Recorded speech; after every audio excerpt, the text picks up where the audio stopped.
بسم اللہ الرحمن الرحیم۔ السلام علیکم۔ ابرار رشید آپ کی خدمت میں حاضر۔ ایک حجام سے بال کٹواتے وقت کسی نے پوچھا میرے سر پر بال کتنے ہیں؟ تو حجام نے جواب دیا کہ حضور تھوڑا انتظار کیجئے، ابھی آپ کی جھولی میں آ جائیں گے۔ اور ایک اور اسی طرح کا واقعہ تو نہیں، اکثر ایسا ہوتا ہے کہ کوئی بچہ جب امتحانات دینے سے پہلے اسے معلوم ہوتا ہے کہ وہ فلاں مضمون یا پرچے میں اچھی کارکردگی نہیں دکھا سکتا، کم نمبر حاصل کرے گا یا فیل ہو سکتا ہے، تو وہ اپنے بہن بھائیوں یا والدین کو اشاروں کنایوں میں یہ بتانا شروع کر دیتا ہے کہ وہ اس مضمون کا ٹیچر غیر حاضریاں کرتا تھا، وہ صحیح طرح پڑھا نہیں سکتا، پتہ نہیں کیا ہوگا ایگزام میں۔ اور جب وہ پرچہ دے کے آتا ہے تو پھر وہ اکثر اپنے والدین اگر اس سے پوچھیں کہ کیسا ہوا پرچہ، یا بہن بھائی پوچھیں تو وہ کہتا ہے کہ وہ زیادہ تر آؤٹ آف کورس تھا اور وہ تو ہمیں اپنے ٹیچر نے پڑھایا ہی نہیں تھا، وہ اس طرح تھا، بہت مشکل تھا پرچہ۔ یعنی وہ ذہنی طور پر اپنے گھر والوں کو تیار کرتا ہے کہ شاید میں اس امتحان میں، اس مضمون میں فیل نہ ہو جاؤں اور کم نمبر نہ حاصل کروں، لہذا والدین یا بہن بھائی ذہنی طور پر اس کے لیے تیار رہے۔ اب یہ دونوں جو باتیں ہیں یا واقعات ہیں یا جو بھی آپ اسے کہیں، آپ کے ساتھ شیئر کرنے کا ایک مقصد ہے۔ مقصد یہ ہے کہ ایک تو یہ ہے کہ جس طرح آپ نے تھمب نیل پر دیکھا کہ سابق وزیر اعظم عمران خان کے سر کے اوپر 3 تلواریں، کم از کم 3 تلواریں لٹک رہی ہیں ان کے سیاسی مستقبل کے حوالے سے۔ اور ایک جو پنجاب میں ہونے والے 2 دن کے بعد ضمنی انتخابات ہیں، یہ جو پہلا واقعہ ہے حجام والا، یہ اس سے تعلق رکھتا ہے کہ عمران خان اپنے جلسوں میں بار بار یہ کہہ رہے ہیں کہ امپائر جو ہے وہ لوٹوں سے ملے ہوئے ہیں، حکومت سے ملے ہوئے ہیں، اس کے باوجود ہم اس کو پھینٹا لگائیں گے۔ یعنی ذہنی طور پر یہ تیار کرنا ہے۔ اور پھر ساتھ ہی ساتھ یہ بھی کہتے ہیں کہ جناب الیکشن کمیشن جو ہے وہ بھی جانبدار ہے اور وہ بھی مسلم لیگ نون کی سپورٹ کر رہا ہے، تاکہ لوگوں کو یہ باور کرایا جا سکے کہ اگر وہ ان کی جماعت الیکشن ہار جاتی ہے، ان کے امیدوار بڑی تعداد میں الیکشن ہار جاتے ہیں، تو وہ عوام کو یہ کہہ سکیں کہ دیکھیں میں نے آپ کو پہلے خبردار کیا تھا، آپ کو بتایا تھا کہ امپائر ان کے ساتھ ملے ہوئے ہیں، الیکشن کمیشن ان کے ساتھ ملا ہوا ہے، دھاندلی ہو رہی ہے، دھاندلی ہوئی ہے، تو تاکہ وہ جسٹیفائی کر سکیں اپنی شکست کو۔ اور اگر وہ بڑی تعداد میں ان کے امیدوار یعنی پی ٹی آئی کے امیدوار یہ نشستیں جیت جاتے ہیں تو وہ یہ بات کہنے کے قابل ہوں گے کہ دیکھا میں نے کہا تھا نا کہ امپائرز کی جانبداری کے باوجود، ان کے ساتھ مل جانے کے باوجود، الیکشن کمیشن کی جانبداری کے باوجود، دیکھا ہم نے ان کو پھینٹا لگایا، عوام ہمارے ساتھ ہے۔ تو یہ اپنے لیے دونوں طرف جسے کہتے ہیں ون ون سچویشن، یعنی دونوں طرف ہار بھی جاؤں تو جیت کا دعویٰ کروں، جیت جاؤں تو بتاؤں کہ دیکھیں میں کتنا پاپولر ہوں۔ یہ عمران خان کی سیاست کا خاصہ ہے۔ اب کچھ لوگ جو دانا لوگ ہیں وہ اس کو سمجھتے ہیں، جو نادان لوگ ہیں وہ ان کے جھانسے میں آ جاتے ہیں۔ بہرحال عمران خان بڑے بڑے جلسے کر رہے ہیں، اس میں کوئی شک نہیں، لیکن اس طرح کے جلسے اگر آپ کو یاد ہو تو 2010 سے لے کر 2013 تک بھی ان کے جلسوں میں لاکھوں کی تعداد میں لوگ آتے تھے، لیکن جب انتخابات ہوئے تو وہی 35-36 سیٹیں ان کے حصے میں آئیں۔ اب وہ جو 3 تلواریں ہیں، وہ 3 تلواریں کیا ہیں؟ گزشتہ روز سپریم کورٹ نے وہ قاسم سوری کیس میں جو تفصیلی فیصلہ دیا ہے اس پر کافی بحث ہو رہی ہے، میں نے بھی 1-2 ویڈیوز اس پر بنائی ہیں اور ان میں ذکر کیا ہے کہ اس فیصلے میں کیا ہے، فیصلے کے بعد کیا ہوگا۔ لیکن اب جو 3 تلواریں جن کا میں ذکر کر رہا ہوں، 2 کا تعلق اس فیصلے کے ساتھ ہے اور ایک یہ ہے کہ اس فیصلے کے نتیجے میں جس میں واضح طور پر یہ بتایا گیا ہے کہ یہ 4-5 افراد جو ہے وہ انہوں نے آئین کی خلاف ورزی کی ہے، آئین کی پامالی کی ہے، یہاں تک کہ اس فیصلے میں یہ بھی لکھا گیا ہے کہ آئین کے ساتھ بہت بڑا فراڈ کیا گیا ہے اور بلیٹنٹ وائلیشن یعنی بڑی سنگین قسم کی اس کی خلاف ورزی ہوئی ہے۔ تو اس فیصلے کے نتیجے میں ایک تو یہ ہے، حکومت جس بات پر غور کر رہی ہے وہ یہ ہے کہ حکومت جو ہے وہ اسپیکر قومی اسمبلی سے درخواست کرے اور اسپیکر قومی اسمبلی جو ان میں سے ارکان پارلیمنٹ ہیں اب بھی ان کے خلاف ایک ریفرنس بھیجے نااہلی کا چیف الیکشن کمشنر کو یا پاکستان کے الیکشن کمیشن کو کہ ان افراد کو ان کی قومی اسمبلی کی رکنیت سے نااہل قرار دیا جائے، اور اگر یہ آئین کی خلاف ورزی یا یہ ثابت ہوتی ہے سپریم کورٹ کے فیصلے کی روشنی میں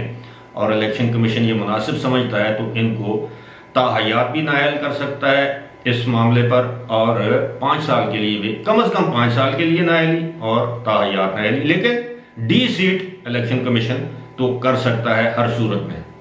یہ تو الیکشن کمیشن کی ثواب دید ہے۔ اب بات کرتے ہیں دوسری تلوار جو عمران خان کے سیاسی کریئر پر لڑک رہی ہے، وہ یہ ہے کہ یہ جو 5 افراد ہیں جن میں صدر مملکت ہیں، وزیر اعظم ہیں، وزیر قانون ہیں، اسپیکر قومی اسمبلی اس وقت کے، ڈپٹی اسپیکر قومی اسمبلی اس وقت کے، یعنی سابق وزیر اعظم، موجودہ صدر، سابق وزیر قانون، سابق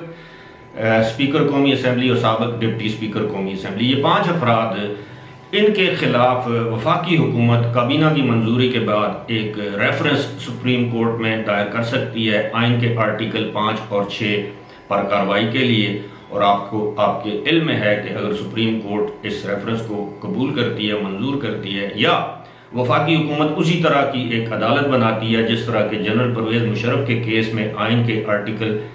6 کے سنگین غداری کے کیس یا مقدمہ ایک بنایا گیا تھا، اور بالآخر آپ کو معلوم ہے کہ مرحوم جج سیٹھ وقار احمد نے ایک اکثریتی فیصلے کے ذریعے ان کی عدالت نے جنرل پرویز مشرف کو سزائے موت سنائی تھی۔ اس میں اضافی نوٹ ایک لکھا گیا تھا جس میں مرحوم جسٹس وقار سیٹھ نے کہا تھا کہ بے شک جنرل پرویز مشرف اگر کسی دوسرے ملک میں انتقال بھی کر جائیں تو ان کی لاش کو یہاں پر ڈی چوک میں لٹکایا جائے تاکہ آئندہ آئین شکنی کی کسی کو جرت یا ہمت نہ ہو۔ اب اس طرح کی بحث بھی جاری ہے کہ کیا ایک وردی والے شخص کے خلاف آئین توڑنے کا یا آئین کی خلاف ورزی کا مقدمہ قائم کیا جا سکتا ہے، تو ایک سول انسان یا سول شخصیت یا ایک سیاستدان کے خلاف ایسا کیوں نہیں ہو سکتا؟ اس بارے میں متضاد آراء ہے۔ اب کچھ لوگوں کا یہ ماننا ہے کہ جنرل پرویز مشرف نے 12 اکتوبر کو جو اقدام کیا تھا 1999 میں، اصل میں آئین توڑنا تو وہ تھا جس کو سپریم کورٹ نے ایک لیگل کور دے دیا تھا، اس پر تو مقدمہ قائم نہیں کیا جا سکتا تھا، لیکن بعد میں جب 12 ججوں کو گرفتار کرنے کا، ان کو نظر بند کرنے کا فیصلہ کیا گیا، ان کو معزول کرنے کا فیصلہ کیا گیا 3 نومبر 2007 کو، تو اس پر تو سنگین غداری ہوگی، جبکہ یہ جو معاملہ ہے جس کی میں بات کر رہا ہوں، قاسم سوری کیس، اس میں تو واضح طور پر لکھا گیا ہے کہ جناب آئین کی سرین خلاف ورزی ہوئی ہے، اور اس کے نتیجے میں ڈپٹی اسپیکر کا جو فیصلہ تھا وہ غیر آئینی تھا، تحریک عدم اعتماد کو مسترد کرنا، اس کے بعد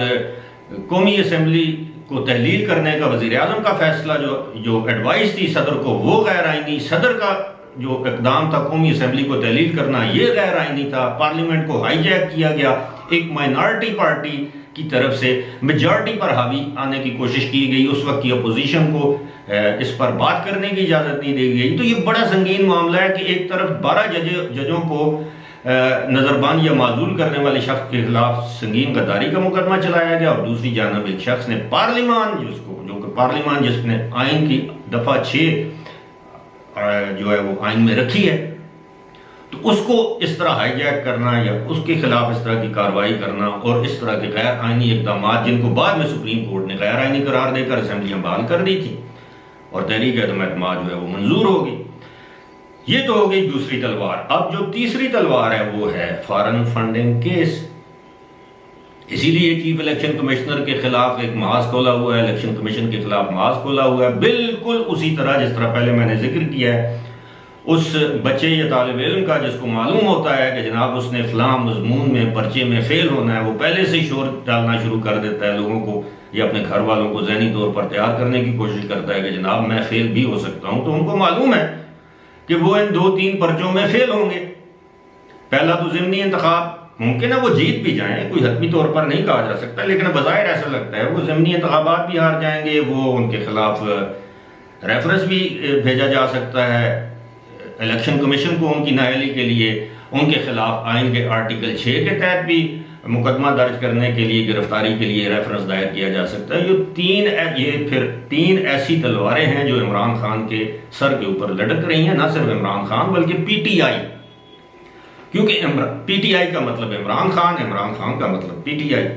اب عمران خان نائل ہو جاتے ہیں، جس طرح سابق وزیر اعظم نواز شریف کو نائل قرار دیا گیا تھا، تو وہ ظاہر ہے عمران خان مؤثر نہیں ہوں گے۔ نواز شریف کے بعد تو ان کی صاحبزادی ہیں، نواز شریف کے بعد ان کے بھائی ہیں، ان کے بھتیجے ہیں، دیگر پارٹی کے رہنما ہیں۔ عمران خان کے بعد تو آپ کو پتہ ہے تحریک انصاف پر قابض ہونے کے لیے کتنی شخصیات تیار بیٹھی ہیں۔ شاہ محمود قریشی ان میں سر فہرست ہیں، اسد عمر ہیں، پرویز خٹک ہیں۔ تو یہ جو تین جو لوگ ہیں یہ تو ہمہ وقت تیار بیٹھے ہیں کہ عمران خان کی ریپلیسمنٹ کے لیے، اور عمران خان کو یہ بات اچھی طرح معلوم ہے۔ یہی وجہ ہے کہ عمران خان ملک میں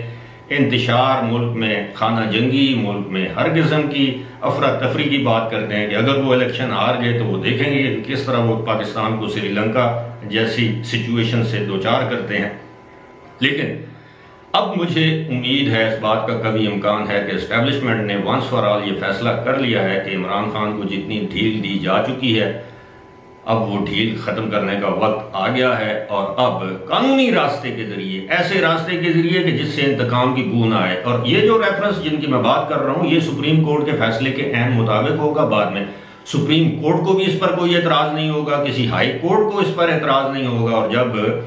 یہ مقدمہ درج ہوگا تو اس کے بعد آپ کو پتہ چلے گا کہ پی ٹی آئی